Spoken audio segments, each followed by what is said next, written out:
അടുത്ത പ്രധാനപ്പെട്ട വാർത്ത, നവകേരള യാത്രയ്ക്കിടെ യൂത്ത് കോൺഗ്രസ് നേതാക്കളെ മർദ്ദിച്ച കേസിൽ 5 പ്രതികളുടെയും ചോദ്യം ചെയ്യൽ പൂർത്തിയായിരിക്കുന്നു എന്നതാണ്. അശ്വിൻ പാലാഴി ആലപ്പുഴയിൽ നിന്ന് ചേരുന്നു കൂടുതൽ വിവരങ്ങളുമായി. അശ്വിൻ, ഈ ചോദ്യം ചെയ്യൽ പൂർത്തിയായതിനു ശേഷം ഇവരുടെ പ്രതികരണം ലഭിച്ചിട്ടുണ്ടോ? എന്തൊക്കെ കാര്യങ്ങൾ ചോദിച്ചറിയാനാണ് ശ്രമമുണ്ടായത്?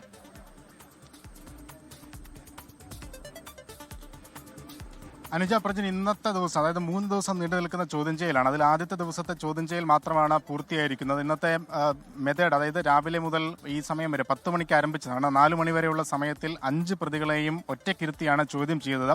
അതിൽ നിന്ന് SIT പ്രധാനമായും ചോദിച്ചറിയാൻ ശ്രമിച്ചത് ഈ ആയുധങ്ങൾ സംബന്ധിച്ച സംശയ ദൂരീകരണമാണ്. വകുപ്പ് അനുവദിക്കാത്ത ലാത്തി എങ്ങനെ ഗൺമാന്മാരുടെ കൈവശം എത്തി എന്നുള്ള ഒരു ചോദ്യം ഇപ്പോഴും അവശേഷിക്കുകയാണ്. ഒപ്പം മെഡിക്കൽ ബോർഡ് പരിശോധനയ്ക്ക് അടക്കം അയച്ച ലാത്തി അത് മർദ്ദിക്കാൻ ഉപയോഗിച്ച ലാത്തി അല്ല എന്നുള്ളതായിരുന്നു SITയുടെ കണ്ടെത്തൽ.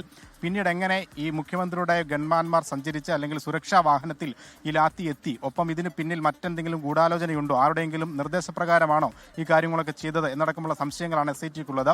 അത് ചോദിച്ചറിയുകയാണ് ഇന്നുണ്ടായത്. അതിൻ്റെതായ മറുപടികൾ SITക്ക് ലഭിച്ചിട്ടുണ്ട്. സന്ദീപിന്റെ മറുപടി ഇന്ന് നമ്മൾ നൽകിയിരുന്നു. അതിൽ സന്ദീപ് SITയോട് പറഞ്ഞത് കരുതിക്കൂട്ടിയുള്ള മർദ്ദനമായിരുന്നില്ല, സുരക്ഷാ ജോലി മാത്രമാണ് ചെയ്തത്, പ്രോട്ടോകോൾ പ്രകാരമാണ് ഇടപെട്ടത്, അതല്ലാതെ മറ്റ് ഇടപെടലൊന്നുമില്ല. ഒപ്പം ലോക്കൽ പോലീസ് കാര്യമായി ഇടപെടാത്തത് കൊണ്ട് മാത്രമാണ് വാഹനത്തിൽ നിന്ന് ഇറങ്ങി വന്ന ഈ പ്രതിഷേധക്കാരെ നിയന്ത്രിക്കേണ്ടി വന്നത് എന്നുള്ളതായിരുന്നു സന്ദീപിന്റെ മൊഴി. ഇതേ രീതിയിൽ തന്നെ മറ്റ് 4 പേരെയും ചോദ്യം ചെയ്തിട്ടുണ്ട്. അവരുടെ മൊഴിയും രേഖപ്പെടുത്തിയിട്ടുണ്ട്. ഇതുവരെ അറസ്റ്റ് രേഖപ്പെടുത്തിയിട്ടില്ല.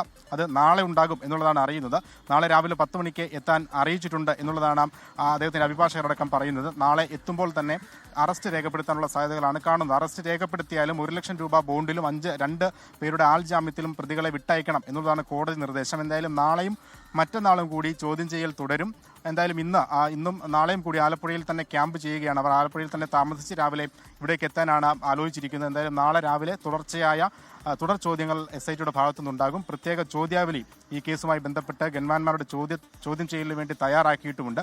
ആദ്യ ദിവസത്തെ ചോദ്യം ചെയ്യൽ മാത്രമാണ് ഇന്ന് പൂർത്തിയായിരിക്കുന്നത്. ഇതിൽ അശ്വിൻ, സന്ദീപ് പറഞ്ഞിട്ടുള്ളത് മനഃപൂർവ്വമായി ഉണ്ടായൊരു ആക്രമണമല്ല എന്ന് പറയുകയാണ്. മർദ്ദിച്ചത് മനഃപൂർവ്വമല്ല എന്ന് പറയുന്നു. അങ്ങനെ ഒരു സാഹചര്യം ഉണ്ടായിരുന്നു, സുരക്ഷാ ഭീഷണി ഉണ്ടായിരുന്നു, അങ്ങനെ ഒരു ഇന്റലിജൻസ് വിവരവും വന്നതാണ് എന്ന്, അത്തരത്തിലേക്കൊക്കെയുള്ള വിവരങ്ങൾ അദ്ദേഹം നൽകിയിട്ടുണ്ട് എന്നാണല്ലോ നമുക്കറിയാൻ കഴിഞ്ഞിട്ടുള്ളത്. എന്നാൽ ലാത്തി എവിടെ നിന്ന് എന്നുള്ള ചോദ്യത്തിന് കൃത്യമായ മറുപടിയും പറഞ്ഞിട്ടില്ല അല്ലേ?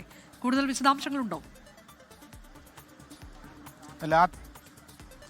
അതായത് എന്തുകൊണ്ട് മർദ്ദനമുണ്ടായി എന്നുള്ള ചോദ്യമാണ് പ്രധാനമായും 4 പേരോടും ഇന്ന് 5 പേരോടും ഇന്ന് ചോദിച്ചത്. അതിൽ സന്ദീപിന്റെ മൊഴി വിവരങ്ങളാണ് പുറത്തേക്ക് വന്നിരിക്കുന്നത്. സന്ദീപ് പറഞ്ഞത് ഇന്റലിജൻസിന്റെ റിപ്പോർട്ട് ഉണ്ടായിരുന്നു. അതായത് ഈ നവകേരള യാത്ര കടന്നു വന്ന പലയിടങ്ങളിലും സമാനമായ പ്രതിഷേധങ്ങൾ ഉണ്ടായിരുന്നു. പക്ഷേ ആലപ്പുഴയിൽ അത് കുറച്ചുകൂടി ഗുരുതരമായ സ്വഭാവത്തിലേക്ക് മാറുമെന്നും പലയിടങ്ങളിലും ഇങ്ങനെ യൂത്ത് കോൺഗ്രസ് പ്രവർത്തകർ പ്രതിഷേധത്തിന് വേണ്ടി തയ്യാറെടുക്കുന്നുണ്ട് എന്നുമുള്ള വിവരം സ്പെഷ്യൽ ബ്രാഞ്ച് വഴിയും അതിനു പുറമെ ഇന്റലിജൻസ് വഴിയും മുഖ്യമന്ത്രിയുടെ സുരക്ഷാ ഉദ്യോഗസ്ഥർക്കും വയർലെസ് വഴിയും ഒക്കെ ലഭിച്ചിരുന്നു. അതിന്റെ അടിസ്ഥാനത്തിലാണ് കൂടുതൽ സുരക്ഷ വേണം എന്നുള്ള ഒരു ചിന്തയിലേക്ക് അവരെത്തിയത്. പക്ഷേ ഈ ആലപ്പുഴ ജനറൽ ആശുപത്രി പരിസരത്തുണ്ടായ പ്രതിഷേധം അപ്രതീക്ഷിതമായിരുന്നു. അവിടെ ലോക്കൽ പോലീസ് ഉണ്ടായിരുന്നെങ്കിൽ പോലും ഈ പ്രതിഷേധക്കാരെ കൃത്യമായി പിടിച്ചു മാറ്റുന്നതിൽ അവർ പരാജയപ്പെട്ടു.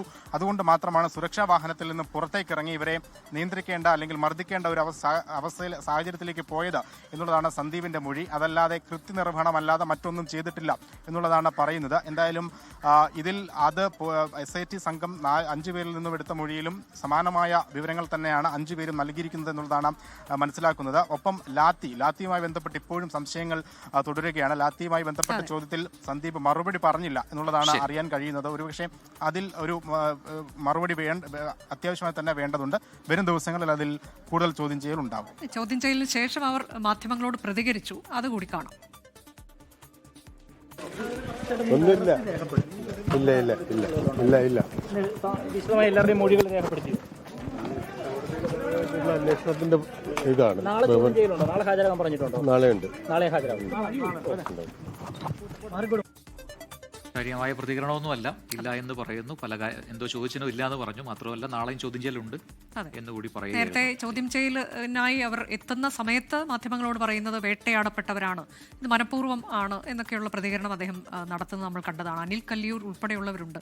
പിണറായി വിജയന്റെ ഗൺമൻ ആയിരുന്നു. ഉൾപ്പെടെ 5 പേരാണ്. അറസ്റ്റ് രേഖപ്പെടുത്തിയിട്ടില്ല എന്നുള്ളതും പ്രധാനപ്പെട്ടതാണ്. അറസ്റ്റ് രേഖപ്പെടുത്തിയാൽ അവർക്ക് മുൻകൂർ ജാമ്യം വ്യവസ്ഥകളോടെ എന്നത് കഴിഞ്ഞ ദിവസം തന്നെ കോടതി ഉത്തരവിട്ടതാണ്.